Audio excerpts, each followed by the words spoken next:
Hey guys, I'm glad you come back for this. This is a recap of our session on understanding spiritual warfare in marriage.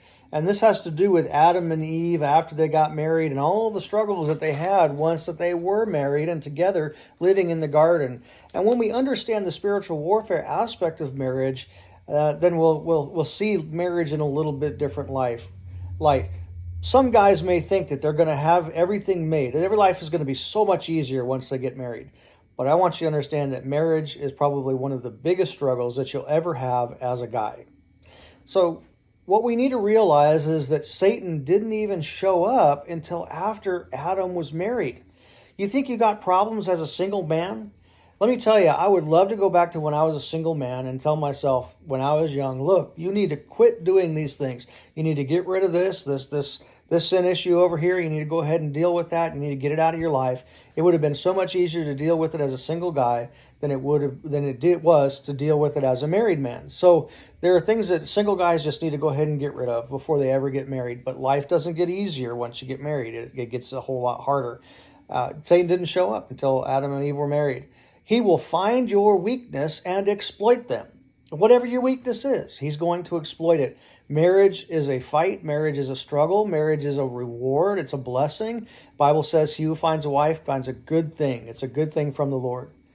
What we need to understand is that in marriage, you have two separate people who are trying to make it go as one person. Your wife has her own mind. You should know this intrinsically. You have your own mind.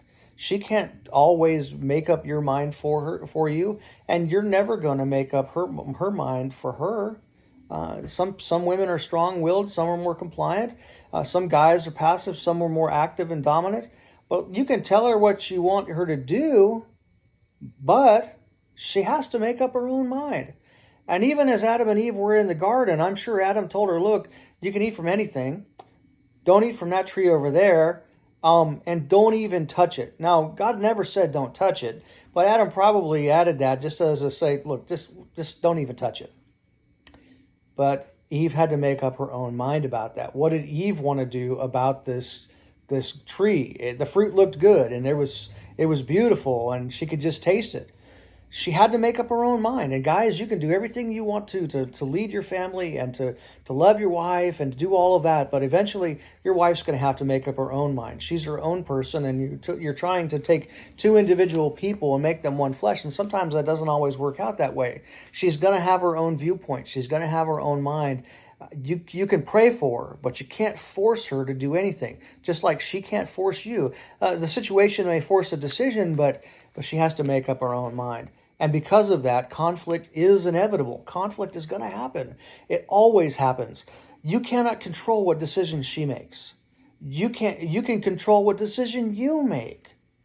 I had a friend of mine who his wife divorced him, and he loved her deeply. He loved her completely, really, really deeply, and he wanted to deal with it. And I finally had to come to the situation with him and tell him, look, she's made up her decision. Now you have to make your decision. And in marriage, sometimes that's what it leads down to, is some people get divorced. Other people choose to work through their problems, and I'm grateful that my wife and I have been able to work through our problems, and it's only by the grace of God that I'm still even married. And some of you might even be able to identify with that. You've made mistakes. You've said things you shouldn't have said. Things happened, and you chose to work through it. And conflict's inevitable, but you're responsible for your choices. You can't control what another person chooses. So you have to figure out, okay, how am I going to respond? What am I going to do? And how am I going to deal with this situation that the Lord has allowed that I've put myself in, or the Lord has allowed me to be in, or it's just something that's come about? What am I going to do about it? I think we need to realize is we all have desires. Every single person has a desire. Do your own thing. The desire is to do your own thing without God. That's our sinful nature. The struggle that Eve was dealing with was she saw the fruit and she's listening to the serpent, and it was good to eat. We have cravings. We have lusts. We have desires. We have things that we want. And she looked at it and it looked good. And we look at things and go, I like that. It might be a boat. It might be a neighbor. It might be somebody else we've met. It might be an idea. It might be a job or something that we're dealing with. We look at something and go, hey, I like that.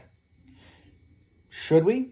We can control our response to that, but we need to be paying attention to that. And Eve looked at that fruit and said, that looks really good. I'd like to eat that. And she saw that it was desirable to make one wise. We have things that we want. Man, this would make me better in life. If I had this job, if I had this position, if I had this house, if we did these things or did those things.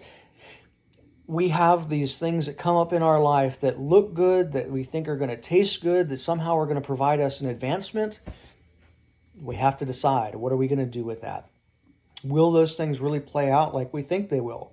Sometimes they do. Sometimes it's good. Sometimes it's wholesome. But sometimes it's a disaster, and we need to recognize that.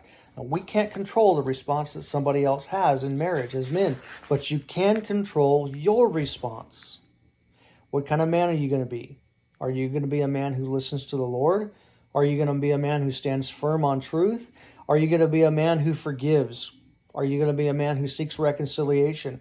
You don't need to be a doormat, but you need to be firm. This is what I want. This is what I believe the Lord's leading me to do. And also you need to take responsibility for your choices. Eve had to take responsibility for hers. Adam needs to take responsibility for his. But when that conflict comes, the only thing that you can do is control what kind of person you're going to be and what kind of decisions you make. That's going to be there for the rest of our life.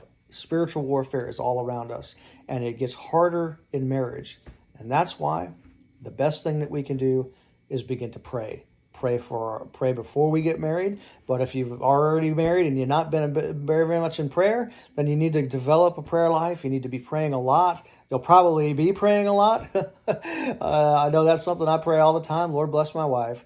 And as we do that and we pray for one another, the Lord can do great things through that. And I pray that the Lord would bless you as you seek to follow him. May God cover you with his presence, and may he lead you.